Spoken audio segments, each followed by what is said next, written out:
My wife planned a vacation with her lover. I booked the same resort. Now I will tell you my story. You will be shocked. I'm Jordan, 35. My wife is Aubrey, 33. 7 years married, no kids, one ADHD golden doodle named Scout who thinks doorbells are personal attacks. I'm an analyst for a logistics firm. Aubrey is brand partnerships at a shiny startup. Neon sign, kombucha, rooftop selfies. We were good in that steady, boring way my mom, Nora, calls adult love, and her mom, Trish, calls settling dressed as stability. Lately though the air had a wobble. New passcode on her phone. Message previews, off for focus. Thursday Pilates ran past 11. She came home smelling like hotel lobby candles and a cologne I don't own, cedar and orange peel, kissed my cheek not my mouth and called me babe, like a placeholder. When I asked if we could take a long weekend together she said, Europe in June remember? Kayla and I are going to see my sister in Barcelona. Girl time. I nodded like a man not drowning. The night it cracked it was stupid, laundry. I was in the hallway sorting socks when Aubrey's office door, usually shut, was ajar. She was on speaker. I know eavesdropping is a sin but so is marrying someone and treating them like a decoy. I heard her laugh lower than usual then, Marco stop. Okay listen, June 12th to 18th. I booked the resort. Yes the one with the swim-up bar. Kayla will text Jordan that we're doing tapas and churches. She'll FaceTime from her couch with a Spanish filter. He won't know. Silence isn't empty, sometimes it's named. Mine was named O. My thumb hit voice memos like it belonged to someone braver. The call kept unspooling. Marco, sweet right? Aubrey, obviously. I want the big balcony. Sunset photos. She giggled the way she doesn't for me anymore. And delete our thread. He's weird lately. Then like a punchline, he's safe. Safe. Always the word. She hung up and walked out humming, saw me with a laundry basket and didn't even flinch. Babe, Kayla's so excited. I need European plugs. Can you order? The switchblade smile. I swallowed 100 words and said, sure. That night she was wildfire in bed. Urgent, messy, a little cruel. She kissed like she was trying to erase something, tasted like mint and sweet bourbon, rolled me onto my back and whispered don't stop, then peeled away to the balcony for Kayla. Through the glass, her voice lower. He's fine, yeah Barcelona. I stared at our ceiling fan and felt my dignity fall off one blade at a time. After she slept, I sat at the kitchen island and built a folder called If I'm Crazy because naming things is how you keep from breaking. Into it went the audio, our joint card alerts, a calendar screenshot, and a photo of the travel plug she made me buy for a trip she wasn't taking. I air-tagged her suitcase like a coward and an adult. I set the bank to ping at anything over $50. I wrote the resort name on a post-it and stuck it under the fruit bowl. In the morning she brewed coffee like innocence and slid past me smelling like that same cedar and orange. Don't forget, Barcelona. Pray my sister isn't dramatic. She laughed. Then sharp, and don't start with your control issues, Jordan. I need this. I smiled because that's what safe men do when the house starts to burn. Scout nudged my knee like he knew we were standing in smoke. I texted Mom, you around tonight? She sent a heart and always. I put my phone down, folded the bracelet I'd planned to give Aubrey for her sister trip back into its box, and promised myself one thing. If I was going to drown, I'd drown with my eyes open. Once you hear your wife plan a lie, everything she does sounds like a drum roll. Aubrey went all in on the alibi machine. Group text to me and Kayla, sis in Barcelona confirmed. Tapas plus churches plus cry about childhood woman dancing, a fake PDF from the airline, landed in our shared email with a flight to BCN, wrong terminal code and the airline's old logo. She even DM'd me a Pinterest photo of a gaudy balcony and said, we're recreating this. I saved everything. I kept my face neutral and my hands busy. I air-tagged her luggage, tucked under the lining, forwarded any airline emails from our joint account to my private one, and set up Amex alerts. 2 days before departure a booking pinged my phone. Sol Mar Azul, all-inclusive, Puerto Vallarta. 1K/2 guests. Europe but make it Mexico. I called the resort acting like a honeymooner. We're so excited. I said. Just confirming my wife's check-in. The desk chirped, Aubrey Lane? She's all set. Welcome Mr. Lane.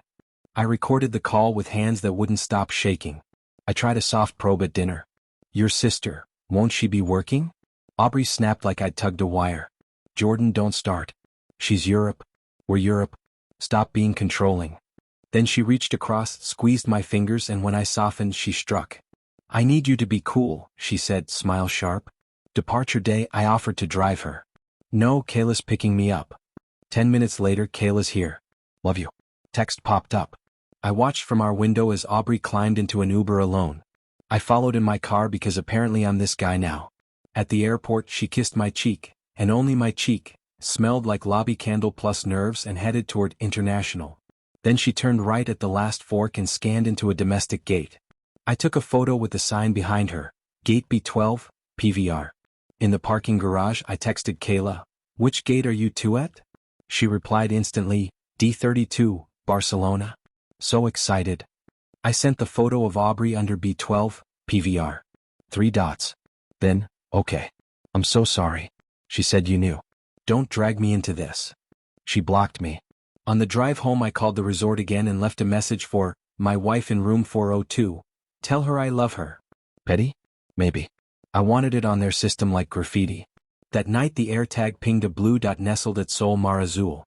At 8:22 p.m., Amex lit up with a couple's sunset sail. At 11:03, in-room dining, champagne and chocolate. Europe had marvelous amenities. My phone buzzed at midnight, a selfie from Aubrey, arched balcony, a glass of something sparkling. Barcelona in the caption. Reverse image search found it on Pinterest in 4 seconds. I stared at my screen and felt humiliation climb my neck like heat. I hate that my mind went feral and domestic at once, imagining his hand on her waist at the railing, the clink of flutes, the soft sounds when a mouth finds a throat. Nothing graphic. Just the geography of intimacy that used to be mine. I texted Ivy from work because she has no patience for lies. Hypothetically, if someone is in Mexico pretending to be in Barcelona, she wrote back, "You buy sunscreen and a plane ticket or a lawyer. Both burn." I didn't sleep. Scout snored. The blue dot sat like a dare. At 2 a.m., I opened the If I'm Crazy folder and renamed it Clarity. Then I did something I've never done in my life. I booked a room at Sol Mar Azul for the next night. Not to make a scene. Not to scream. To put truth in the same air as the lie. At noon the next day, I emailed my parents, "I'm off-grid 2 days. I'm okay." Mom called twice. I silenced the phone. On the plane, I sat between a guy in a cowboy hat and a toddler hitting a tablet with a stylus as if it owed him money. Felt right. Chaos on either side, resolve in the middle. When the resort shuttle pulled up, the lobby smelled like the cologne that's been haunting our pillowcases. The clerk smiled. "Checking in?" I smiled back, handed over my card, and asked which restaurant had the best sunset. "Mar y Fuego," she said. 7:30 is prime. Perfect. I wanted to see the moment daylight realized who it was lighting. I dressed like a man on vacation and not on fire. Linen shirt, calm face, hands that wouldn't stop remembering. At 7:28 I walked into Mar y Fuego. The ocean did its cliché, gold breaking over blue. And there they were, Aubrey in a red dress that worked too hard and a man with a jaw you could level a shelf on. Marco. His hand sat low at her waist like it had a leash. I didn't yell. I set an envelope on their table the way waiters set bread.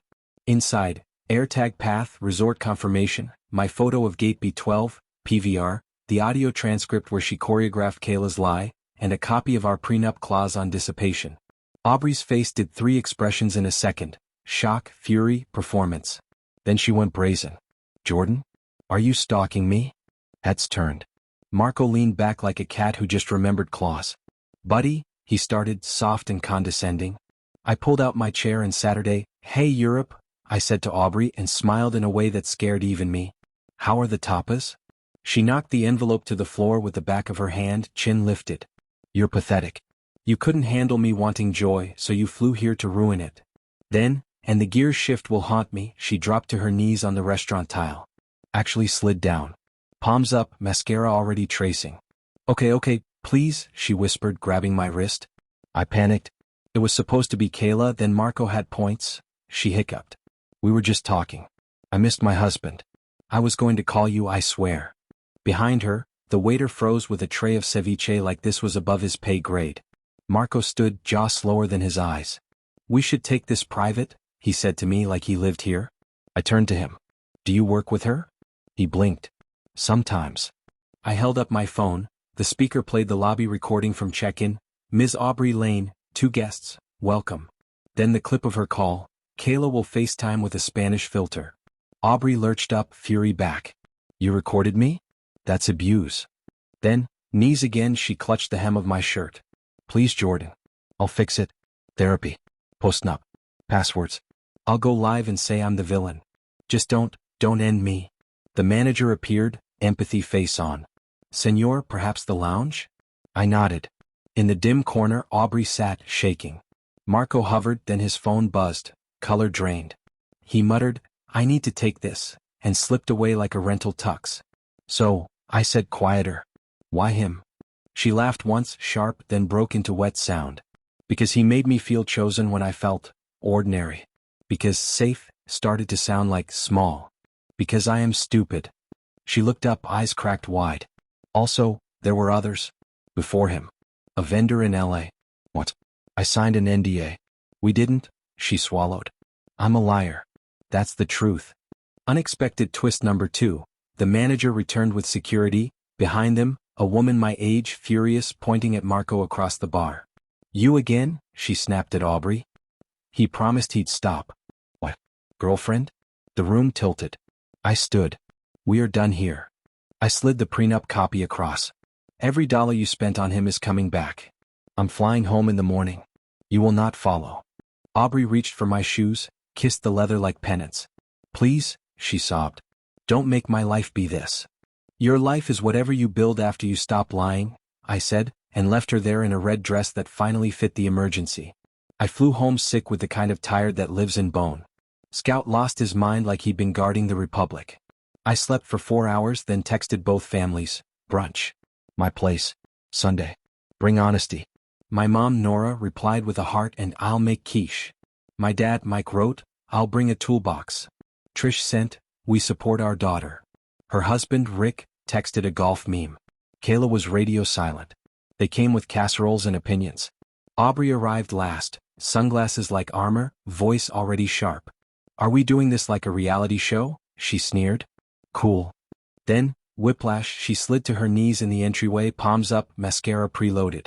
Please, baby, she whispered, grabbing at my jeans. I made a mistake. I'm ashamed. I'll fix it. Dignity has a volume knob. Mine turned down.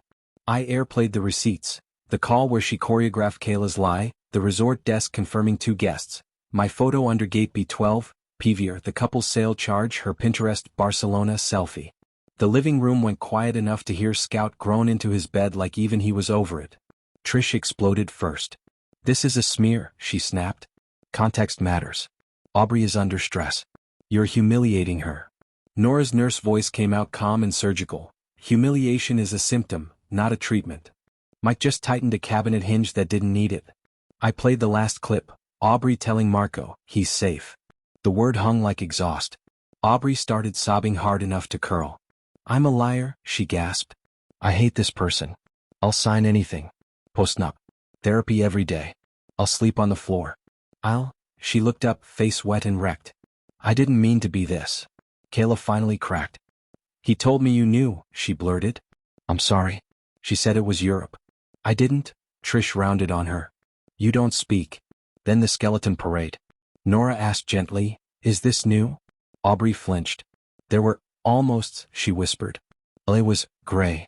Rick piped up, we've all made mistakes, and Trish added, men cheat constantly. Women get crucified. Mike's jaw set, storm warning. My phone buzzed on the coffee table. HR email, we've received an anonymous note about potential policy violations in your spouse's department. We may request a factual timeline. Seconds later, an unknown number. Marco, tell your husband to back off. This will get messy. My dad read the screen and said, let it. Trish hissed, if you love her, keep this in the family. Nora looked at me and just nodded once. The blessing felt like a bridge. I took a breath that tasted like metal and paper. Here's what happens, I said, voice steady enough to scare me. Joint discretionary cards are frozen. My half of savings moves per prenup. Tomorrow, my lawyer files for divorce citing dissipation and documented infidelity. I'll cooperate with HR. Facts only. I'm requesting reimbursement for every affair charge. No contact outside counsel or therapy. Aubrey crawled the last inches and wrapped herself around my calves, kissing my shoes again, weeping. Don't end me. You're the good thing. I'll be the good thing. I'll be boring. Holy. Whatever. Trish flicked a tear. Rick asked if anyone had seen his golf glove. Kayla cried into a napkin. Scout farted because honestly, same. I stepped back and her hand slid off like a costume. I'm not your safe anymore, I said. I'm my own. Nora squeezed my shoulder. Mike put the screwdriver down. Somewhere in the hallway, a neighbor coughed, and the world kept going, indifferent and merciful. I opened a new folder on my laptop and named it what it was: Exit. The morning after brunch, I brewed coffee that could strip paint and called a lawyer my buddy Nolan swore by. Miss Patel, voice like a sharp pencil. I walked her through the desktop museum. Clarity, gate _ B12, resort, balcony, exit. She said the line I didn't know I needed: keep your adjectives for therapy. Give me timestamps and policy. Revenge, it turns out, wears a blazer and loves PDFs. HR emailed while we were on the phone. We're reviewing potential boundary violations in brand partnerships. Please provide a factual timeline. I sent a packet. The recorded call where Aubrey scripts Kayla, the resort confirmation, 1KNG/2 guests, Amex highlights, sunset sail, in-room champagne, the airport photo under B12, PVR, and a transcription of her "he's safe" whisper. No color. Just numbers and nouns. I froze the joint discretionary card, moved my half of savings per the prenup, and set alerts on everything Zelle adjacent because Rick has a sixth sense for other people's money. Ms. Patel filed dissolution citing dissipation of marital assets and documented infidelity. She underlined one line in the draft: no contact outside counsel or therapist. You're building exits, not explosions, she said. I stuck that quote on a post-it above my sink. Aubrey tested every door anyway. Burner emails. I'm sorry. It was only kissing until Mexico. You lied about everything. Then the 2 a.m. doormat special. Hoodie up, mascara comets, knees folding to tile. Jordan, I can't breathe without you. Through the door. Scout whined like the empathy department. I sat with my back against the wood, texted route through counsel, and listened to her cry until the hallway went still. She left a bakery box. Apology carps, like sugar could weld porcelain. HR moved like a metronome. 2 interviews. One with a woman from legal who said, "Thank you for sticking to facts," like it was a sacrament. By Thursday, Marco stepped back to pursue new opportunities, which is LinkedIn for pushed. Serena from Aubrey's team called from a blocked number. For what it's worth, your timeline protected people, she said. He tried to flip it. Receipts 1. Mediation looked like a dentist's office for broken vows. Beige art, tissues every 6 feet. Aubrey arrived in navy and sunglasses, angry brazen until the pen came out, then wet and pleading. Before we sat, she slipped off the chair onto her knees on the low-pile carpet, palms up, voice shaking. Please, Jordy. I was empty. You was shiny. I'll be holy. I'll be boring. I'll sign everything. The mediator blinked like the manual didn't cover kneeling. Miss Patel slid a tidy stack: receipts, screenshots, transcript. Aubrey cycled through every exit ramp. Burnout, you're safe. I stopped at the line. He's a narcissist. I felt invisible. It was just talking. I slept at Kayla's. Okay, Mexico was a spiral. Then she reached for my knee, whispering, 1 month. 1 more month and I'll make you proud. I heard the balcony recording play in my head. He'll stay, he's safe. My spine voted no. We signed the memorandum. I keep the condo, car, and retirement. She reimburses the affair spend on a schedule. No spousal support due to prenup and for cause termination. No contact outside counsel/therapy. It wasn't triumphant. It was sterile. Necessary like stitches. In the elevator, reflex took her. She lunged, arms around my waist from her knees, face pressed to my jacket. Please don't let my story be this, she sobbed. Over her shoulder, the mirrored wall caught us. A man standing, a woman collapsed, last year in diorama. I peeled her hands off, gentle. Pressed L. Felt the car descend like a pulse, learning calm. That night I took Scout around the block until his leash was a question mark and my head wasn't. Back home, I put a clean notebook on the counter and wrote exactly 3 lines. Climbing gym intro, Thursday. Open mic sign up, Friday. Moab fall. Paperwork had stopped the bleeding. Maybe small brave things could start the healing. The week after mediation felt like being on hold with the universe. Tinny music, long pauses, small confirmations.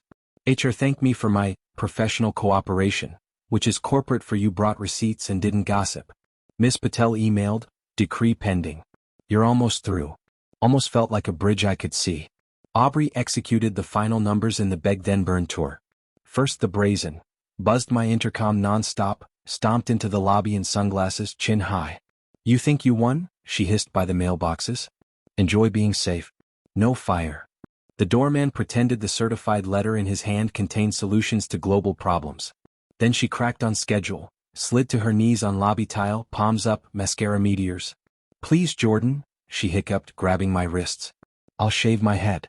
I'll sleep on the floor. I'll delete the internet. I'll be holy." I peeled her fingers off, gentle but firm. Route through council. Being a boundary felt like cosplay until my spine remembered it was mine. Trish pivoted to hashtag rising on Facebook Live under a ring light, delivering a sermon about how patriarchy punishes curiosity. 30 minutes later she emailed me a spreadsheet labeled Aubrey restitution plan like I'm accounts payable. Rick pitched me an RV timeshare. Kayla sent a 2-line apology that read like a confession and a Yelp review. I was wrong. Also that resort sucked. Nights were sharp, then dull, then better. When the balcony audio started playing on a loop in my skull, I got up. I tightened a hinge Dad kept pretending needed him. I taught Scout a new trick, spin, and cried when he nailed it, not because it was impressive but because it was uncomplicated. I ran until my lungs had opinions, then walked until my thoughts healed. Small wins stacked. I canceled the winery newsletter with smiling couples. I pawned the bracelet I never gave her. The guy said, "Rough week?" And I said, "Better one," and it made both of us smile. Mom texted Stu photos like in 4. Dad forgot a socket wrench in my junk drawer and stayed to watch the 7th inning in companionable silence. Real love knows when to talk and when to hand you a beer. Thursday I kept a promise to the notebook. Climbing gym intro class. Chalk, dust, rubber, strangers yelling, "You've got it," from the mat. Theo, my belay partner with forearms carved by persistence, said, "Trust your feet, not your panic." I sent a green route after 2 falls and sat on the mat grinning like I'd invented gravity. Friday, open mic at a coffee shop with a burnt espresso machine. I told 5 minutes about a beagle who spins because his human finally stopped spinning for people who don't deserve the show. A woman with a nose ring mouthed, "Same." On Sunday I drove the coast in a borrowed Subaru that smells like fries and salt, let Scout learn the word gull, and booked Moab in the fall from a motel parking lot while the sunset turned the asphalt pink. Back home the apartment sounded different. Not empty, available. I scrubbed the last of her cologne from the dresser and put the notebook back on the counter like a promise I planned to keep. The worst thing had stopped happening. The next thing could start. 2 things hit my inbox on the same morning: an HR calendar hold titled Final Review, Brand Partnerships, and an email from a stranger named Lena. Subject line, "You don't know me but I was at Mar y Fuego." Lena turned out to be the furious woman from the resort bar, the one who pointed at Marco like she'd done it before. Her message was all steel. "We've been on a break 3 times because of your wife and others." Attached screenshots. "He told me Aubrey called you safe furniture and said you'd never leave. Do what you need with this." The screenshots were a museum of contempt. Marco gassing himself up, Aubrey bragging about first-class points, a photo of my bracelet box she'd snapped while I slept, captioned, "Daddy Daycare's saving for me." I read it twice. My ears rang. HR went the way paperwork always does, slow, clinical, decisive at the end. They'd already interviewed Serena, legal, and 3 juniors. The investigator asked me to confirm dates and amounts. I kept it dry. When I mentioned the fake Barcelona PDF with the airline's old logo, the woman actually winced. "We will close this out today," she said, and thanked me for sticking to nouns and numbers. By noon, Aubrey was separated for cause. Trish posted a soft focus reel about women punished for ambition and tagged nobody, then emailed me a spreadsheet labeled revised restitution like I'm accounts payable. Rick texted a gif of a man winking over car keys. "RV timeshare? Great rates." I muted the whole family and felt my pulse thank me. The last manipulation came wrapped in urgency. Aubrey buzzed my intercom, voice high and thin. "I need to talk. It's medical." Against my better judgment, I met her in the lobby under the weary eye of our doorman. Shades on, chin up, brazen first. "You're destroying me," she said, loud enough for the mailboxes. "Congrats." Then the switch flipped. She slid to her knees on the tile, palms up. "I'm late," she whispered. "I think I'm pregnant." It was a mean lightning. For 1 second my chest opened like a trap. Then I remembered the timelines, the receipts, the Mexico charges. "Test?" I asked. She didn't have one. We walked to the drugstore in a silence chaperoned by fluorescent light. In the restroom she cried noisy, theatrical tears. The plastic stick came up 1 line and a lesson. She stared at it like betrayal finally chose her back. I thought, she started then stopped. Brazen landed again. Whatever. It would have been yours. The math laughed. On the sidewalk she grabbed my wrist, eyes frantic. Just give me 1 month. Same line, new day. I'll cut off my hair. I'll delete everyone. I'll be wholly boring, whatever adjective makes you stay. I peeled her fingers off gently. Route through council, I said. She swore at me in a way that tried to be sharp and landed tired. The doorman pretended his clipboard contained the Bill of Rights. That night my phone buzzed with a new kind of message. Apologies with names. Kayla, I lied. I hate who I was in that story. Serena, he's gone. People can breathe. Lena again, a single line, you were never the fool. I sat on the floor with Scout's chin on my knee and let the quiet do its job. Mom dropped off soup and a note. Your piece is not up for debate. Dad forgot a tape measure in my drawer, stayed to adjust a hinge that didn't need it, and watched the 8th inning with me like oxygen. I told them about the drugstore, the lobby, the one-line test. Mom's face did that nurse thing, gentle, unsparing. People in crisis try everything, she said. You don't have to. Before bed I opened Exit and added a line item. Mexico, $1,742.16 reimbursed. Then I opened the clean notebook and added 3 more. Tie-in knots practice. Send the green route without flailing. Tell a story Friday that isn't about her. Small brave things felt like defiance that didn't need an audience. At midnight, a final text from an unknown number pinged. Marco, tell your wife to stop blowing up my phone. I typed back, she's not my wife for long. Also stop texting me. Then I powered the phone down, put it face down on the counter, and slept almost all the way through. The decree wasn't here yet, but the house already sounded different. Not empty, available. The decree arrived as a PDF with no ceremony, subject line. Final judgment entered. A quiet click ended the thing we once toasted like it could outrun gravity. Miss Patel replied to my forward with 2 words, breathe now. I did, and the breath went all the way down for the first time in months. HR closed their book the same afternoon. Serena texted from a personal number, policies changed. Real HR in the room. People can breathe. A separate memo hit my inbox. Marco, no longer with the company. LinkedIn said he was exploring opportunities, which is corporate for evaporated with a box. Aubrey staged the final act of the begging tour. She buzzed my intercom until Scout howled, then cornered me by the mailboxes. Brazen first, always. You ruined my career, she spat. Enjoy your boring little victory. The doorman admired his clipboard like it contained the cure to all of us.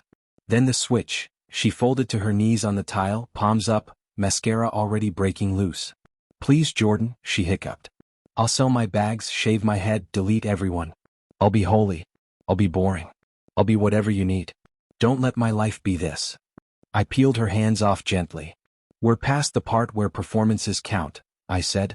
Route through council. She looked like she might bite me, then cried instead, loud, public, tragic. Trish timed her entrance like a stage cue, stormed the lobby with a ring light glow and a speech loaded. He is destroying you for being curious. Rick asked me quietly if I wanted in on an RV timeshare. I muted the entire family thread on the spot and felt my blood pressure drop like a mic. Administrative revenge did what yelling never could. The reimbursement transfer landed. Mexico, $1,742.16, Barcelona plug adapters, sunset sail, in-room champagne. Miss Patel filed the last receipts like stitches. I turned off every joint autopay, removed her as an emergency contact, and changed my beneficiaries. I thought it would feel petty. It felt like oxygen. That night I boxed the last artifacts. Her stray sweater, the travel plug, a postcard from Barcelona, that was actually Valencia, wrong skyline. I slid them into a tote for the storage unit and cleaned the dresser with lemon oil until the cedar and orange was finally a rumor. The apartment didn't sound empty anymore. It sounded available. Mom arrived with stew and a note. Your piece is not up for debate. Dad forgot a tape measure again. We pretended the cabinet needed adjusting and watched the 6th inning in companionable silence. When I told them the decree was final, Mom hugged me hard and short, nurse style. Dad said, measure twice, cut once, like a benediction, and for the first time I didn't feel like the thing being measured. At 9 p.m. Lena sent one last message, block me if you want, but I wanted you to know, he's trying again with someone new. Some people are gravity wells. Don't orbit. I replied, thanks for the screenshots. You helped more than you know. Then I archived the thread. Not because I was over it, but because I was done feeding it. Before bed, I opened the notebook on the counter and added to the list. Send green route clean. 5 minutes at open mic without mentioning her. Moab flights booked. Car reserved. Sunrise route with Theo. I stood there, Scout's chin on my foot, and realized the ugliest part of this story had left me one gift worth keeping. I didn't have to audition for my own life anymore. The next chapter wasn't a hope. It was a calendar invite with my name on it. After the click, life didn't explode. It unfolded. Drawers I hadn't opened because they were hers. Weeknights that didn't orbit a lock screen. The apartment stopped echoing and started breathing. I put a page on the fridge titled Keep. Condo, Scout, Spine, Peace. Under it, learn. Tie a figure 8, 5 clean pull-ups. 1 story without mentioning elevators or cologne. Thursday nights turned into chalk and rubber. Theo, forearms built by stubbornness, kept saying, trust your feet, not your panic. I fell off a green, laughed at myself, then sent it clean. People I didn't know yelled, let's go, like we'd won a small, honest war. Fridays were open mic at the coffee shop with the burnt espresso machine. I told 5 minutes about a beagle who finally spins the right direction because his human stopped spinning for the wrong people. A woman in a denim jacket mouthed, same. That felt like a hug I didn't have to return. Sundays I drove the coast in a borrowed Subaru that smells like fries and salt. Scout learned the word gull and the art of sleeping in the passenger seat like a retired king. I booked Moab for fall, circled beginner routes, and practiced knots at the kitchen counter until Scout sighed, deeply judgmental. The families found their final orbits. Mom texted Stews and sleep please, like a nurse who's off shift but never off duty. Dad kept forgetting a tool so he'd have an excuse to swing by and watch the 7th inning in dignified silence. Trish rebranded to #rising and kept emailing restitution spreadsheets as if I were accounts payable. I let the filters catch them. Rick pitched the RV timeshare again. Zip to spam. Kayla sent an unasked for Venmo request for emotional damages. Declined with the tiny thrill of boundaries. HR closed their book. Serena wrote, policy's real now. Doors shut to men like him. I stared at that line longer than it deserved. Boring receipts had turned into better rooms for strangers. That mattered. Every once in a while a ghost night tried to set up camp. Mint and orange peel drifting in from nowhere, the memory of knees on tile, hands clutching my jeans. I let the ache be weather, not climate. I walked Scout. I did 3 sets of slow negatives on the pull-up bar. I wrote a list called Next Small Good Things and crossed off fix the hinge dad pretends needs him even though he'd miss it. He came anyway. He always will. The bracelet I never gave lives in a pawn shop now. The space it left is somehow the right size for a life. I'm not noble. I didn't transcend. I built a routine sturdy enough to carry the quiet. And in that quiet, I started to like the sound of my own name again. The decree didn't give me fireworks, it gave me room. I printed it, slid it into a folder called Kept, and put it beside a small stack that survived. Condo deed, 2 chalk-stained punch cards, an open mic flyer with my name spelled wrong, and a Polaroid of Scout asleep on my shoes like the world finally stopped shaking. Harper's, no Aubrey's, family settled into their end credits. Trish stayed on #rising, occasionally emailing restitution updates, to an address my filters own now. Rick pitched the RV timeshare one last time. I said no without a paragraph of apology. Kayla sent a final text. I'm working on myself. I hope she is. My parents kept doing the unglamorous thing that saved my life. Showing up, saying little, making sure there was soup. Aubrey sent 2 payments and then quiet. Not cold, merciful. I don't wish her misery. I wish her honesty. But that's a book I don't have to read anymore. If you're here because your gut is screaming and your brain keeps shushing it, here's what I wish someone had handed me on a single page. Trust boring evidence. Screenshots and receipts outvote speeches and tears on your rug. Safe isn't an insult. It's a harbor. Be proud if people can dock in you without being smashed to bits. Revenge that sticks is administrative. Policies, signatures, boundaries. Yelling is loud. Paperwork lasts. If you try to stay, write your exit while you try. Love isn't a hall pass for being used. Healing looks like chores and small joys. Sleep, soup, dog tricks, chalk dust, bad coffee, long drives, a hinge that finally shuts quiet.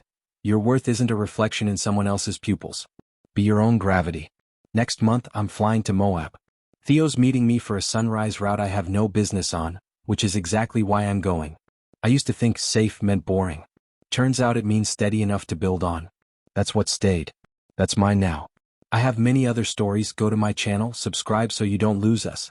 Give me a thumbs up.